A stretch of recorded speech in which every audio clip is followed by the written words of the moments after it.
Y'all enjoyed part 1 as equally as I did, and so the team and I decided we would do a part 2. So we looked at some of our favorite moments from the podcast we've recorded thus far, and we decided to do a deeper dive into those moments and really extract the lessons, the learnings, and the awarenesses that I gained, that the team gained from those moments. So let's dive in.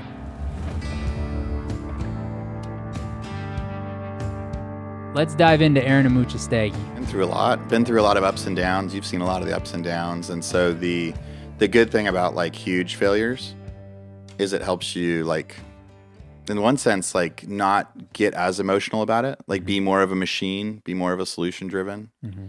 Like, when I got myself in trouble so many years ago, like this old thing that I used to tell myself, like whenever it's like a really, really bad day happens, it's like sitting there in like meditation and going, a year from now, I won't even be thinking about this moment. Like a year from now, nobody will care.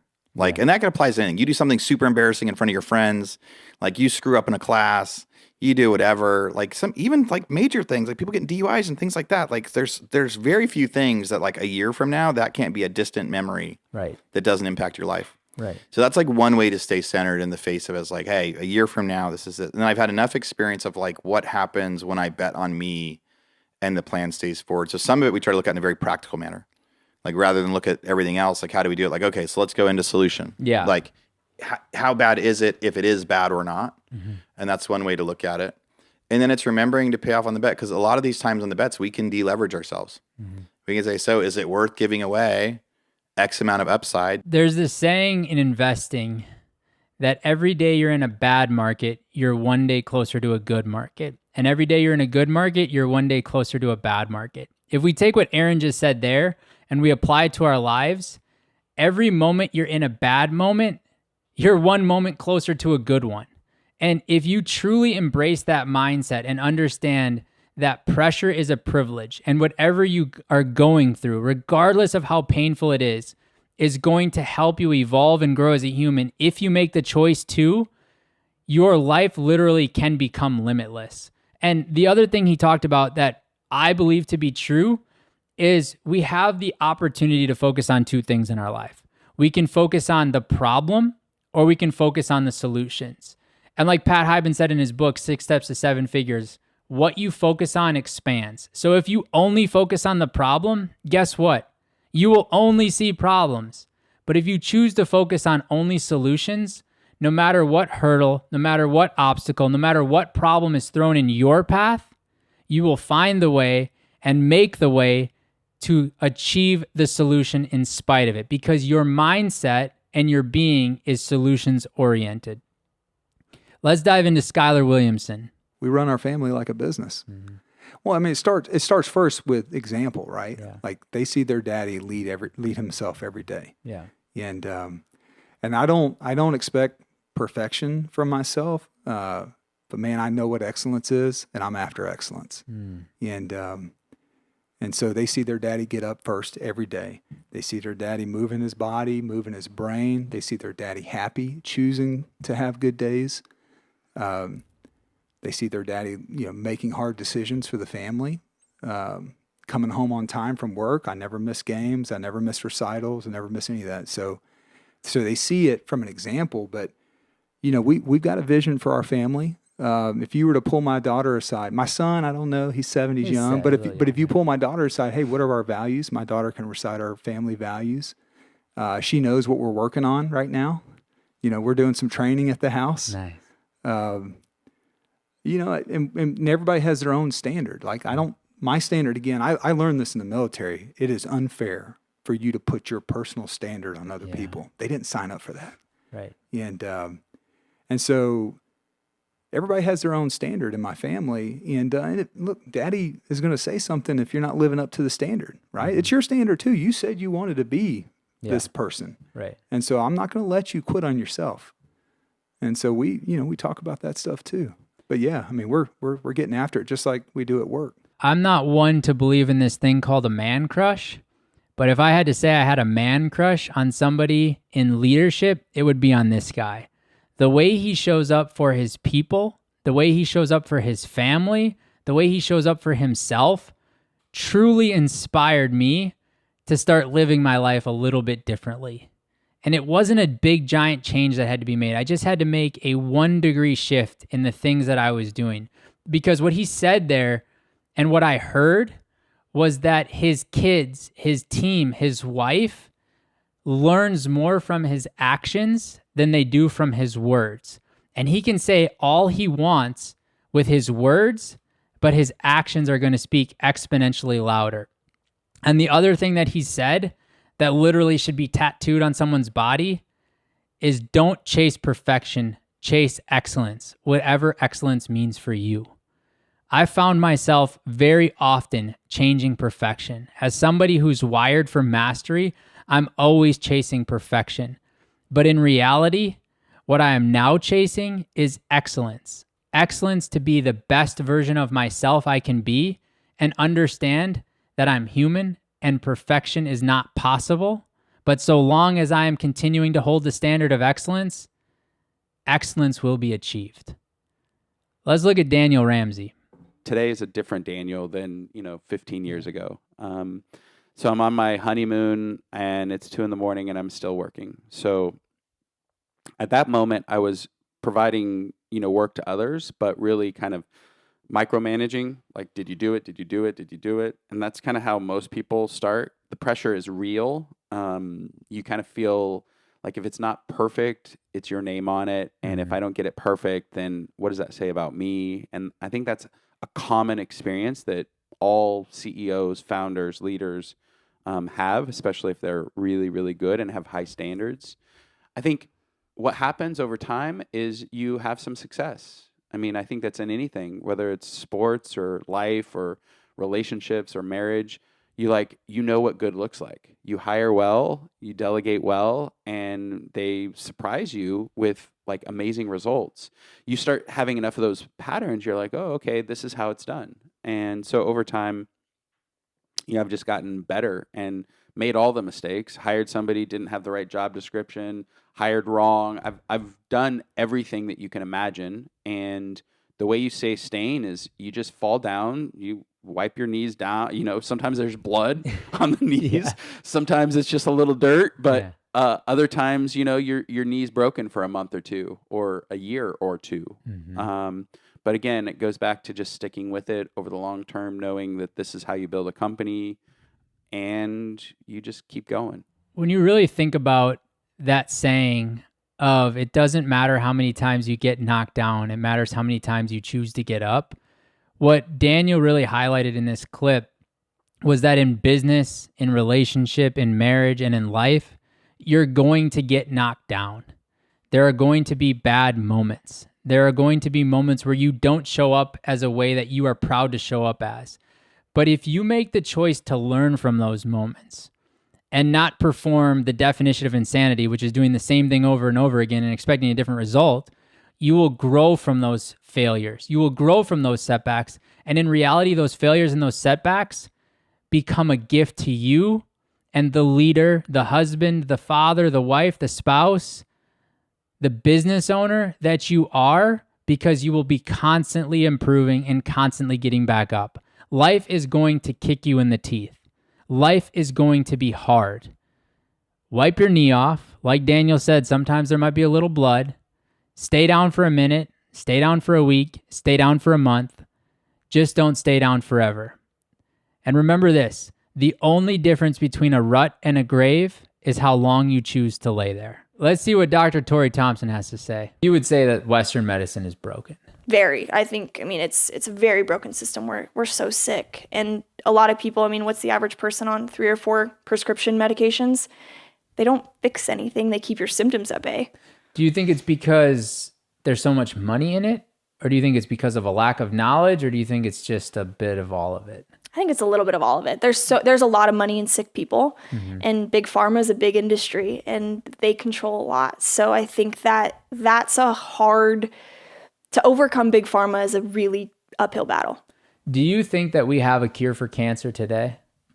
I think there's probably several or close to it. You hear these people talk about these amazing things, but again, there's no money in healthy people. There's no money in healthy people. That's so It's so sad. It is so sad. And honestly, like if you look at the American diet, if you look at the school system, if you look at just every single day what goes on, they don't really want you to be healthy. No, you're set up from the time you're little to be sick.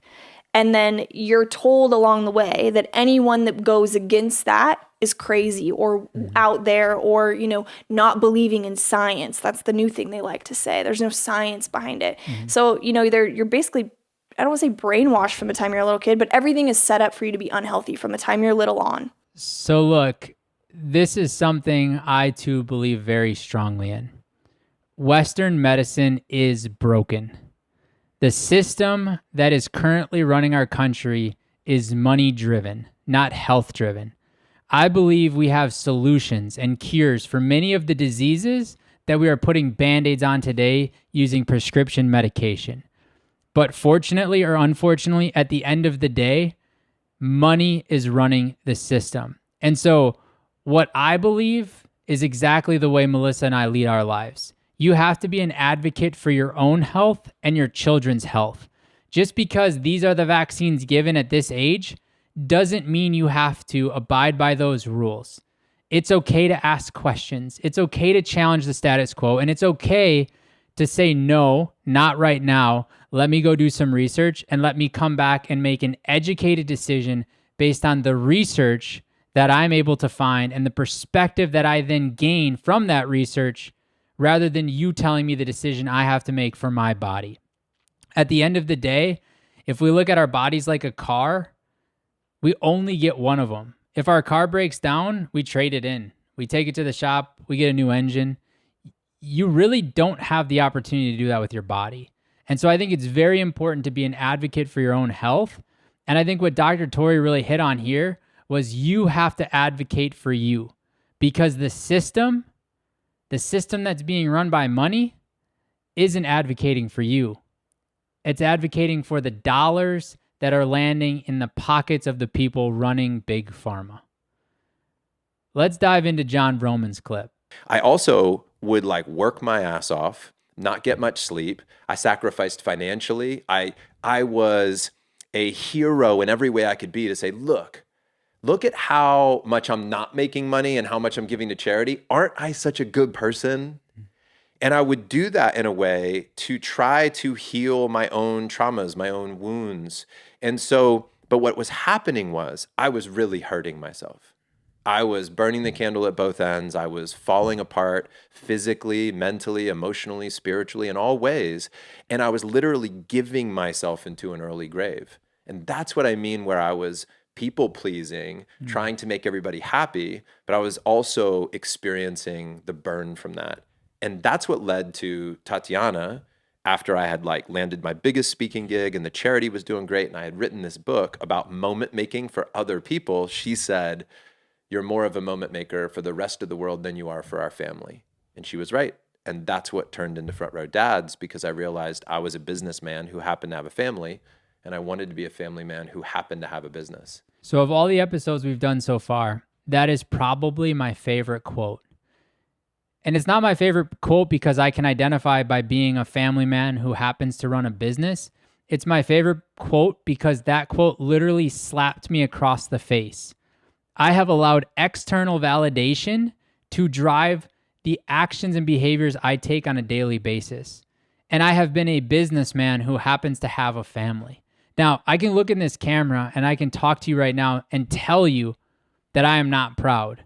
But there are no amount of words that can describe the sheer shame I truly feel around living the first 34 years of my life as a businessman who happens to have a family. Now, I'm not holding judgment and resentment toward myself. However, I'm not proud of that. And so therefore, I have the gift. I have the power to choose to be a family man who happens to run a business.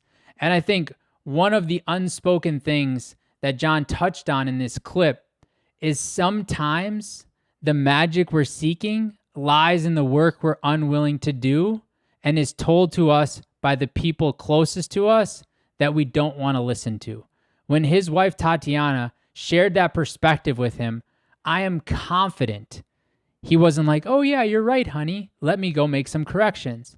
I am confident he had anger bubble up. I am confident he defended his position and his perspective. But I am also confident, based on what he did following that statement, that he went forward and recognized that there is magic that he was seeking in his life that was lying in the work that he had been unwilling to do. Let's look at what Anthony Toliver had to say. Once I played in the NBA and everything else, it was, by the time I got to the NBA, I looked at it as a tool. Yeah. Like I look at money. Like I look at it as a tool. It is not, I'm not obsessed with it. I don't worship it. It's like money's a tool. Yep. And I want to have a bunch of tools. Yeah. Right? Yeah. That's it. And so same thing with basketball. It's like this game is a tool and I'm going to use it to me and my family's advantage for as long as I can. And when it stops, that's okay. Guess what? It goes back to being a sport that I can watch and enjoy and have no resentment, no regrets, no nothing, because I gave it everything. Yeah. And I got more than I could ever imagine out of it. This reminds me of a couple weeks ago when I was trying to do some work on the ranch and I didn't have the right tools to do the project. What ended up happening was I was still able to get the project done, but it took exponentially longer and it was exponentially harder.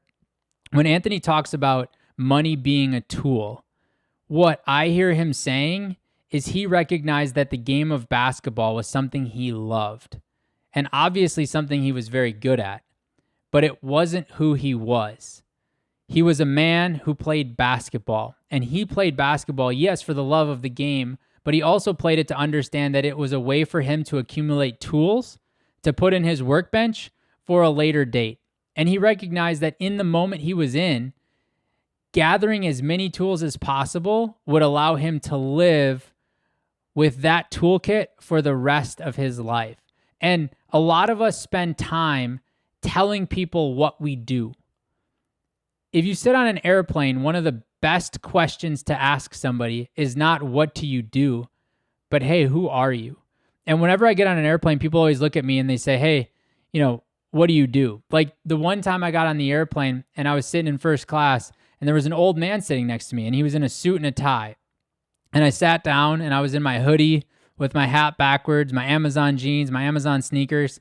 And he looked at me with like disgust. And he's like, what do you do? I was like, well, I'm the CEO of a company. I'm going to do some speaking. And he started lecturing me on how if I was truly successful, I needed to dress for success. What I didn't understand how to articulate in that moment, but what Anthony's clip just helped me understand how to articulate is being a CEO, going and doing public speakings, podcasting, all of those things are what I get to do, not who I am as a human. They're not my identity. And so when I started to look at things like tools and understand that if I have all of the right tools in my tool bench, that I can accomplish anything I want, desire, or need in my life, I recognized that my identity was not what I was doing for my professional job. Let's dive into Bucky Godbolt's episode. Goal setting, I haven't set a lot of goals, in my this time of my life. One of my deals is to survive as long as I can, be around for my grandkids, make sure that I'm try to be as good a husband as I can be. Not the best. Yeah. Because as I said, I never tried to push to be the best. Right. I want to be as good as I can be. And that means a lot.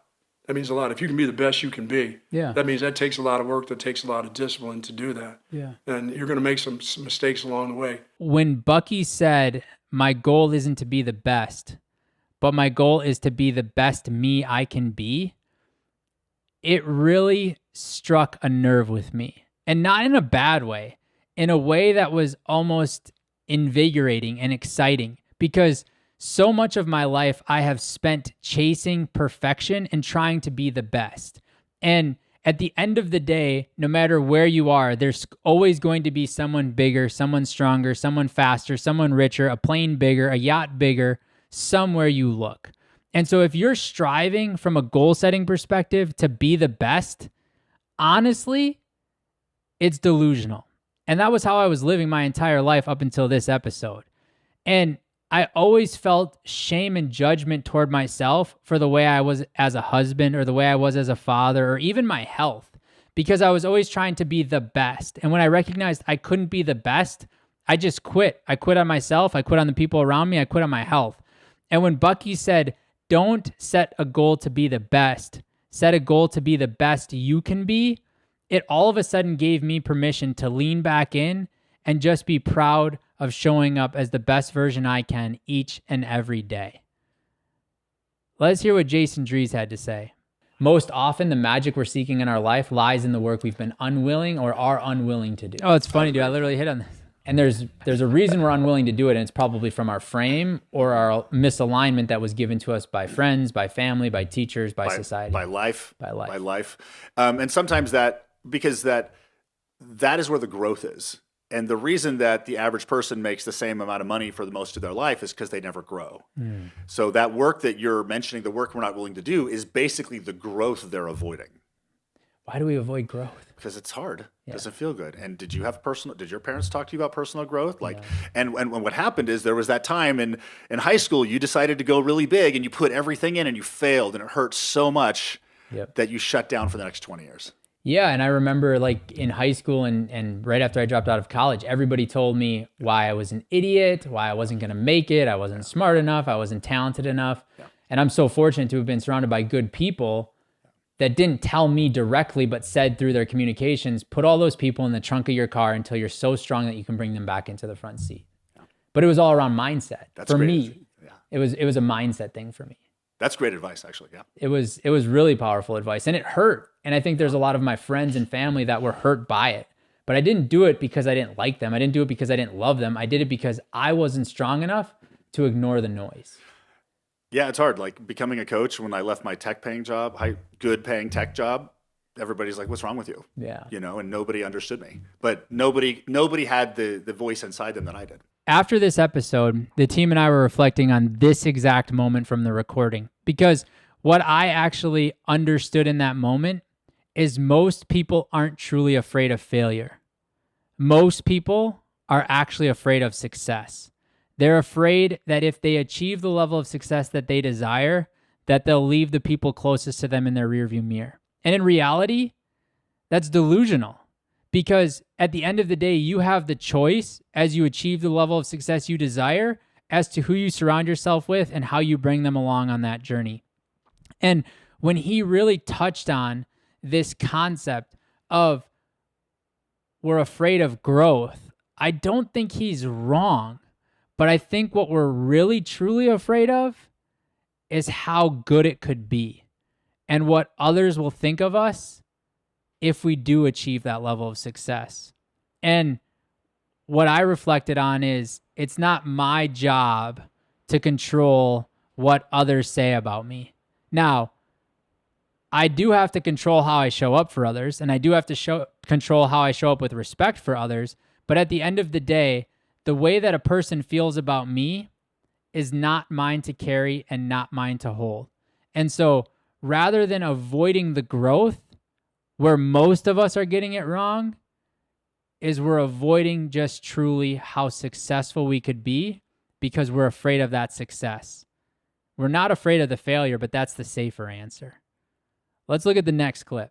I get addicted to the suffering. Like, I get in the cold plunge every day. It doesn't get more comfortable. At least not for me. Maybe for some people. Maybe I'm just weak. But I'm addicted to it. Yeah. I'm hooked on it.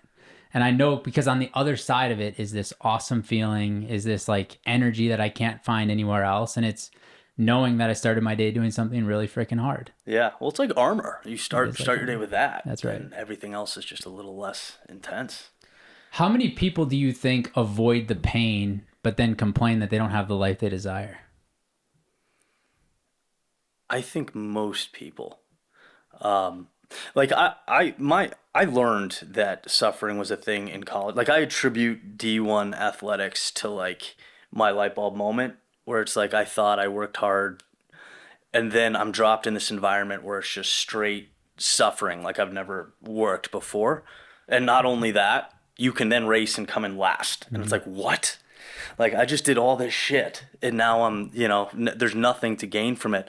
And you realize like that's that's life. Like, you have to inject yourself into it, and there's no outcome guaranteed. I think a lot of us take actions because of the expectation of the outcome. For instance, a lot of people give to others or help others because they believe that the reward will come back to them. And look, I do agree with that when you serve others endlessly, it will come back to you tenfold. But if you're serving others with the expectation that it will come back to you tenfold, it never truly does. And a lot of the actions that I take on a day in and day out basis, I am detaching from the short-term results and outcome of, because I recognized early in my journey that life is almost impossible to predict. I mean, Steve Jobs has that incredible quote that he said at the Stanford commencement speech, that you can never connect the dots looking forward, you can only connect them looking backward. If you try to say, I worked really hard and therefore I will win this game, and you lose the game, you will not be willing or able to work as hard as you did prior to that game, because subconsciously you know the result yielded a loss. But if you said, I'm going to work as hard as I possibly can to win this game and put myself in a position to win this game, and regardless of the outcome, I'm going to continue to put in the work, at the end of the day, you will start winning the game.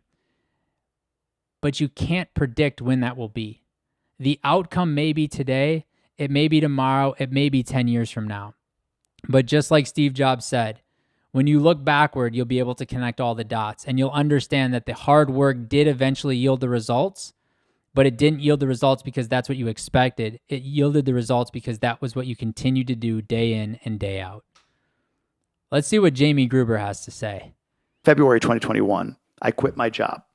When I quit my job, I had to give back almost $1 million in equity because I had some restricted stock units. When I went to my pod with this idea that I was going to quit my job, it was, guys, I know I should. I got to give $1 million. That's just not the right decision for me. I got to find something better, right? I was ready to retract back to old me. Yeah. One of the guys, at least, maybe two of them, said, $1 million, dude, you'll make that in a year. What do you mean? Like, have you seen what you're doing? You'll make that back you'll make that equity back in a year. It's not real anyway. It's not in your pocket. Yeah. It won't be till you're 60. And it's not really yours. They control it. Yeah. Correct. Until it's yours. Right. Correct. Yeah. So you'll make that back in a year, maybe two. So now what are you going to do? I was like, oh, fuck. I guess I'm going to quit. Do you think you made it back in a year? Oh, I made it more than that in a year. I think 6 months. I did, right, because of partnerships I found within Gobundance. I found the community, right? So yes, I think I made all of that back, income and equity wise. I made all that back and more. But more than that, man, I gave myself time. I gave myself freedom. I gave myself alignment with who I truly am, the lifestyle that I truly want to an extent. What Jamie's touching on is the proximity effect. And what I mean by that is proximity is power. If you surround yourself with people who tell you what you want to hear, not what you need to hear, you will be stuck living the exact same life you have. Because most people don't have the confidence to tell you what they truly think, because you have not created a container to allow for that radical candor to exist. And what Jamie did so brilliantly, and what so many of the Gobundance members have done so brilliantly, is they recognized that in order to get to where they thought was possible or where they desired, they had to surround themselves with people who were not afraid to tell them what they needed to hear. They were not afraid to challenge the status quo, and they were willing to hold them accountable to not buying into their own bullshit of, if I leave this job, I'll lose $1 million of equity. They asked powerful questions, and there's so much power that comes from a question if you're willing to ask the uncomfortable one and truly lean in to what's possible on the other side of it. Look, at the end of the day, there's so much power in all of these clips and in all of this content. But if you don't apply it to your life, it's meaningless. And I've recognized through all of these rehashing of clips and all of these re-listening to the podcast episodes that I've actually taken action on the lessons that the guests have given me through the interview process. And I hope you can find the way or make the way to take action on the lessons you've heard and create the change you desire in your life. See y'all next time.